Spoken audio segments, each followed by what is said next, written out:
Պարոն Վարդևանյան։ Շնորհակալ եմ,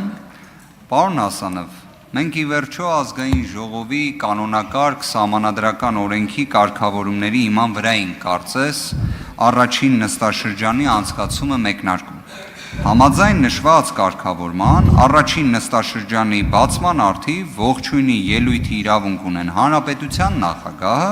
եւ ամենայն հայոց կաթողիկոսը։ Մեր խմբակցության կողմից նշված հարցը բարձրաձայնվեց։ Հիմա դուք նիստը նախագահողն եք,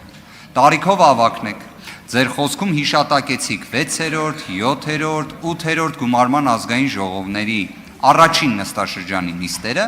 որտեղ վեհափառ հայրապետը ներկա է եղել։ Հիմա այստեղ հարց է առաջանում, ինչի համար նշված իրավունքը չի իրացվել, կարծում եմ դուք, որպես նիստը նախագահող, տարիքով ավագ, 6-րդ, 7-րդ, 8-րդ եւ 9-րդ գումարման ազգային ժողովի առաջին նիստերը նախագահող, պարզաբանում տվեք, ինչի համար ամենայն հայոց կաթողիկոսի իրավունքը չի իրացվել։ Շնորհակալ եմ։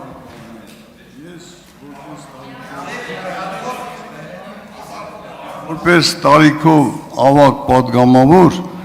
իմ իրավունքների մեջ դա չի մտնում, որ ես այսօր ձեր ասեմ, կաթողիկոսը կարող էր ինքը ներկայանալ, ոչ մեկ դրա դեմը չէր կարող առնել, եւ վերջապես այսօր ինձ պատիվ է եղել, որ ես այս խորհրդարանը ղեկավարեմ, երևի մի քանի ժամ հետո մենք ազգային ժողովի նախագահ կընտրենք, դուք ձեր բոլոր հարցերը կդիմեք մեր հարգարժան ազգային ժողովի նախագահին։